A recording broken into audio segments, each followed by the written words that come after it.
जाट बगल सस्त। माननीय आदरणीय कलेक्टर सर से निवेदन करता हूं कि आप माननीय मंत्री महोदय जी का स्वागत करें। मैं एसपी सर से भी निवेदन करता हूं कि आप भी माननीय मंत्री महोदय जी का स्वागत करें।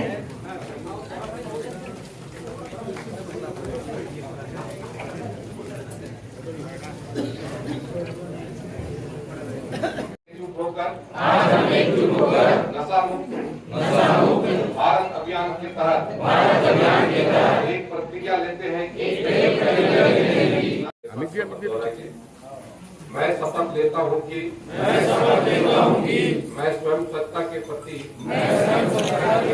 सजग रहूंगा और उसके लिए समय दूंगा क्योंकि परिवर्तन भीतर से शुरू होता है।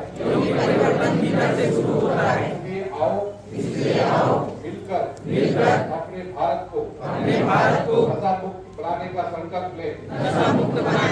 बैंक में कर्जा भी ले सका था, एवं हमारा आर्थिक सहयोग भी मिलने वाला है। और राजनांदगांव में आज 694 संरक्षण की करो कोई प्रकार के होकर हिसाब किताब नहीं, तो हमारी सरकार ये पहली बार यानी आपको बहुत बहुत धन्यवाद। मैं जानना चाहूंगा जरा डिटेल में बताइए क्या क्या हुआ। सर, मेरे परिवार में मेरे पति हैं नरेश कुमार बिश्नोई और मेरे एक बेटा है सर और एक बेटी है।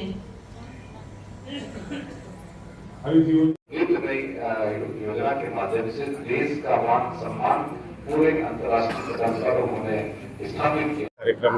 आज पूरे देश में स्वामित्व योजना के तहत में देश के यशस्वी प्रधानमंत्री माननीय नरेंद्र मोदी जी लगभग 50,000 गांवों के लगभग 65 लाख खातेदारों का आज इस योजना के तहत उनको लाभ दिए। और पूरे देश में लगभग 5 वर्ष पूर्व 2020 अप्रैल 2020 में इस योजना का जब शुभारंभ किया गया और आज तक लगभग 2 करोड़ से ऊपर खातेदारों का इसका सीधा लाभ प्राप्त हुआ है। और निश्चित तौर से एक बहुत बड़ी योजना है अन्य योजनाओं की तहत, और इससे हमारे लोगों को सीधा लाभ मिलेगा। सरकारी योजना का लाभ मिलेगा, बैंकिंग सुविधा का इसका सीधा लाभ प्राप्त होगा और वो अपने परिवार को सक्षम बना पाएंगे। आज हम हमारे देश के प्रधानमंत्री जी ने बहुत सारे हमारे ऐसे खातेदारों से उन्होंने सीधा वर्चुअल उनसे बात की और बड़ी खुशी हुई कि बहुत सारे हमारे लोग इस योजना का लाभ लेकर के अपने परिवार को शिक्षा के दृष्टि से, आर्थिक दृष्टि से, हर दृष्टि से मजबूती प्रदान कर रहे हैं। सर, जिस तरीके से पुलिस भर्ती की जांच हो रही है, लगातार कांग्रेस जो है वन विभाग को लेकर भी कह रही है, क्या वन विभाग की भी जांच होगी भर्ती की? कहीं पर कोई यदि गड़बड़ी है और यदि कोई ऐसा मामला आता है तो निश्चित तौर पे जांच कराएगी। कांग्रेस किस लोगों की तरह नहीं जो ऐसे लोगों को संरक्षण देने का काम करे। ये माननीय विष्णुदेव साय जी की सरकार है। यहाँ पर हम चाहते हैं कि हमारे जो होनहार हैं उनके साथ में अन्याय न हो, जिस तरीके से पिछली कांग्रेस की सरकार में हुआ था और जिस तरीके से उन्होंने सारी संस्थाओं को उन्होंने कब्जा में करके जो अंधा बाटे रेवड़ी अपनों ही अपनों को दे, इस तरीके से उन्होंने किया, कई लोगों के सपनों को तोड़ने का काम किया।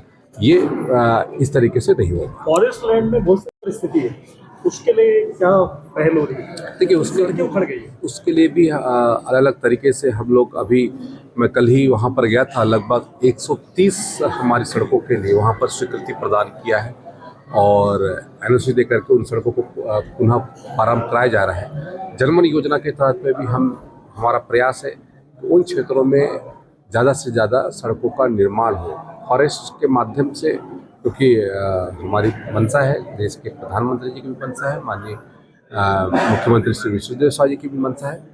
आवागमन, पेयजल, शिक्षा, इन सारी चीज़ों की दृष्टि से ज़्यादा हमारे इंफ्रास्ट्रक्चर का निर्माण हम कर सकते हैं। वन चेतना केंद्र भी जा रहे हैं मनगट्टा। बिल्कुल, मनगट्टा के बारे में बहुत कुछ सुना है तो आज देखने की इच्छा है। डेवलप करने के लिए कोई और योजना है? अभी जाकर देखेंगे, उसमें जो यथासंभव होगा उसमें सर, काम 2 करेंगे। एकड़ की मौत हुई है सर अभी कुछ दिन पहले वहाँ पर जो है, इतना खर्चा करने के बावजूद भी इस तरीके से वन्य जानवरों की मौत हो रही है, तो कहीं जांच कराएंगे सर उसमें? कुछ यदि रूटीन का होगा तो उसमें जांच करने की आवश्यकता नहीं है। यदि मान लो कहीं पर कोई कार्य में यदि उदासीनता है तब उस पर कोई कार्रवाई होगी।